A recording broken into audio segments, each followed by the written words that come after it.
Hey everyone, welcome back. Ready for another deep dive? Definitely. We're not just talking battlefield tactics, we're going beyond that. Oh, yeah, much broader. And they really challenge some common assumptions about winning, not just in war, but in business, in life, really everywhere. It's pretty fascinating how this idea of winning with less has become so popular. Yeah, the whole underdog thing. Love a good underdog story. Right.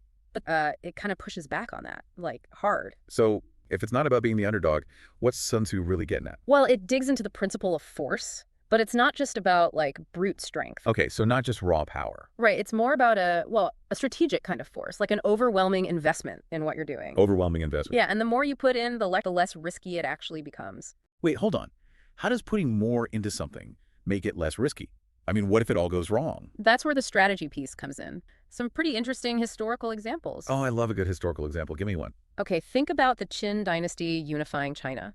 They didn't do that by being timid, right? They were all in. And that commitment, that total force, well, it kind of made them unstoppable. Interesting.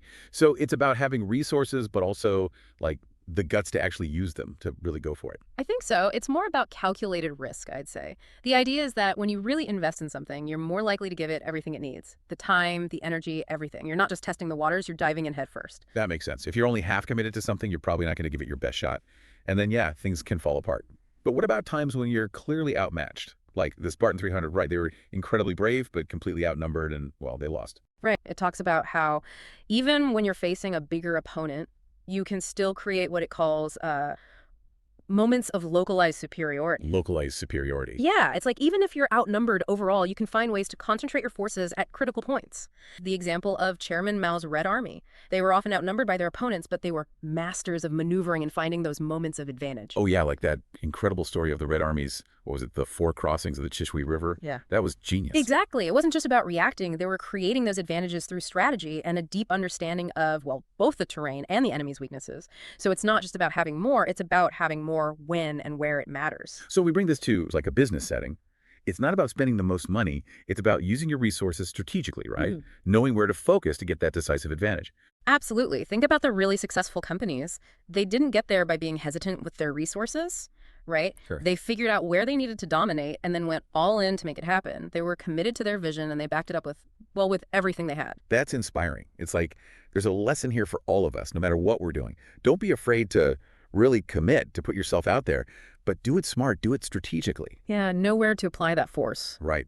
But wait a minute, isn't there a danger in like focusing too much on your competitor?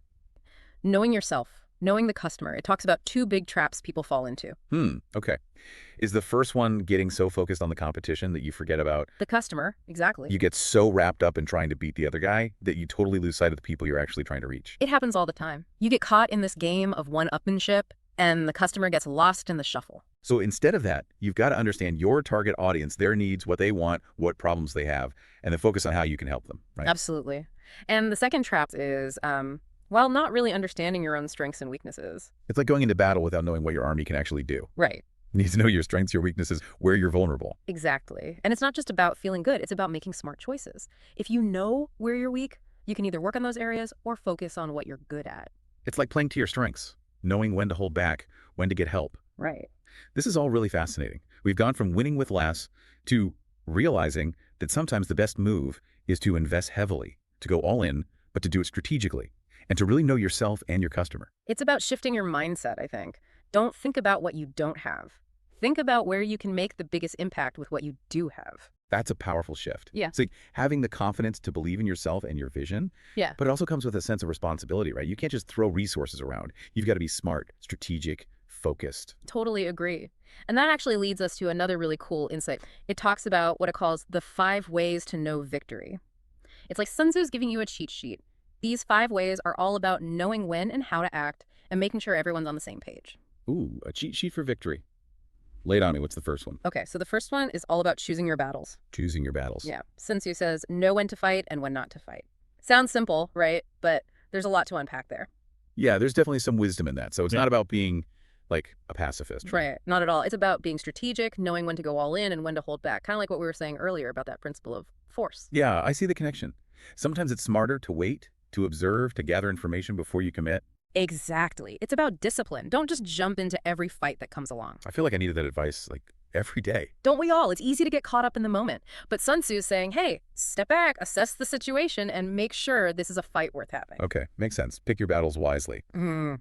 So what's the second way to know victory? The second one is all about flexibility, being adaptable. Adaptability. Yeah, Sun Tzu says you have to know how to effectively utilize your forces, both large and small. Basically, there's no one-size-fits-all approach. So you've got to be able to adjust based on what's happening, what resources you have, the strengths and weaknesses of your team, all of that. Right. A good leader knows how to use the talents of everyone on their team and use them in the best way possible. Sometimes that means focusing your energy. Other times it means spreading it out. It's about being fluid, responsive, always adjusting. It's like, what's that thing with the orchestra? The conductor. Yes.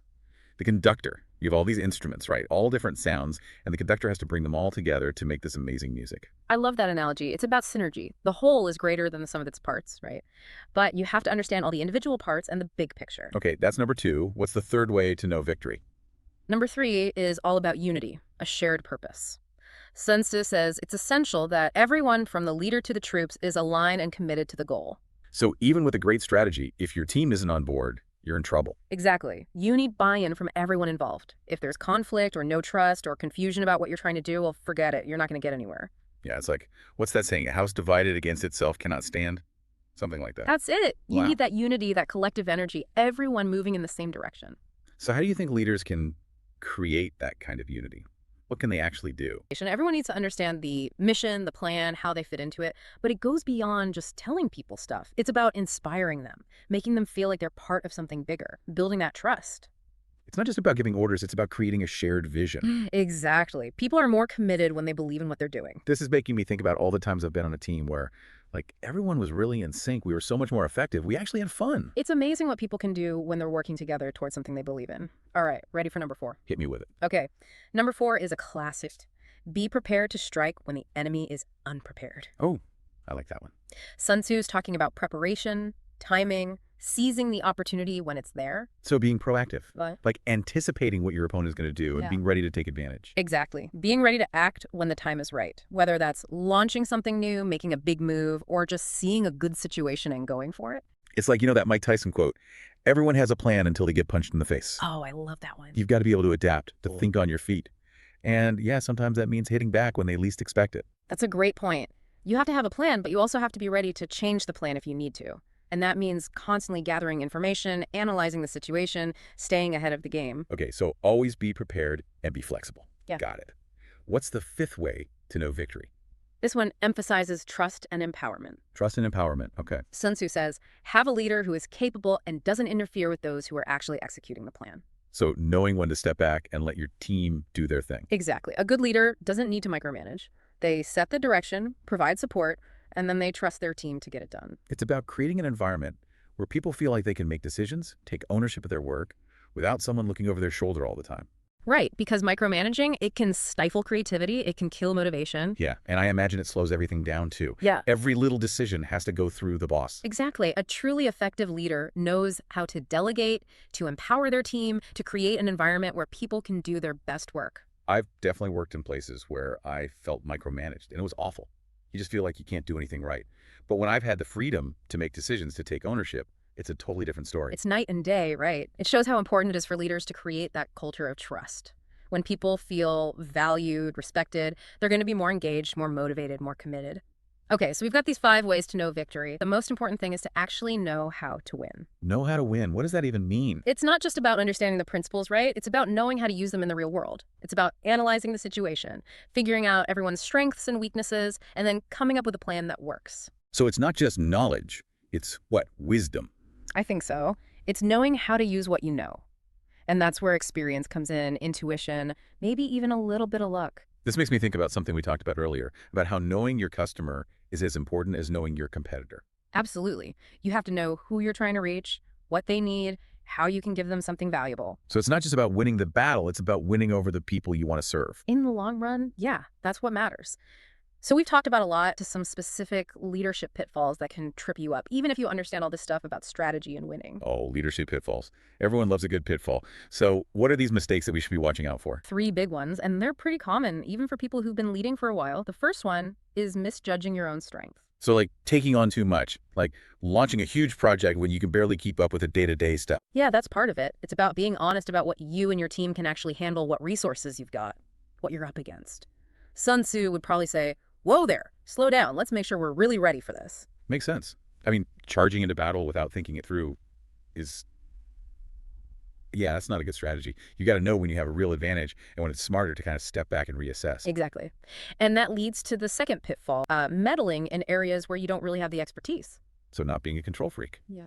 Knowing when to trust your team and let them handle things. Right. It's about realizing you don't have to be the expert on everything. Building a team of talented people and then giving them the space to do what they do best. That makes me think about what we were saying earlier about empowering your team and building that trust. If you're always second-guessing them or stepping in when you don't need to, you're going to cause more problems than you solve. For sure. Yeah. And it can really hurt morale, too. If people feel like you don't trust them to do their jobs, they're not going to be as motivated or take as much initiative. It's about finding that balance, right? Giving guidance and direction, but also letting your team make decisions and own their work. Exactly. And that brings us to the third pitfall.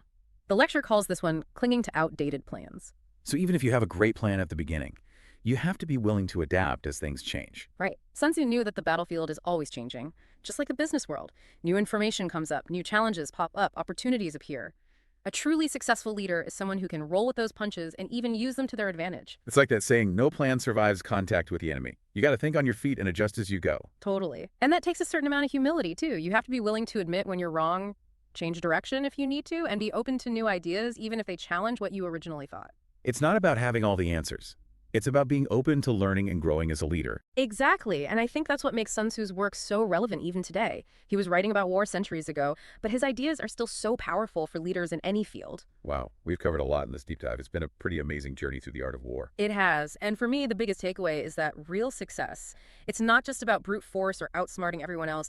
It's about thinking strategically, being prepared, being adaptable, and really understanding yourself and the world around you. And having the courage to go after what you want, to really commit to your vision and never give up. That's a great way to put it. Take those principles from Sun Tzu and use them in your own life, your own challenges, your own definition of victory. So to wrap things up for our listeners, what are some things they can take away from this? What would Sun Tzu say to them if he were here today? I think he'd start with knowing yourself, your strengths, your weaknesses, what you're really passionate about. He'd also say, never stop learning. Keep exploring, keep asking questions. And maybe most importantly, he'd tell them to be brave, to go after their dreams with everything they've got. I love that. Be bold, be strategic, and never stop learning. I think Sun Tzu would approve. And listeners, I hope this deep dive is giving you some new ideas, some new perspectives, and maybe even a little boost of inspiration to go out and achieve your own victories. Thanks for joining us on this epic exploration of the art of war. Until next time, keep learning, keep growing, and keep conquering those challenges.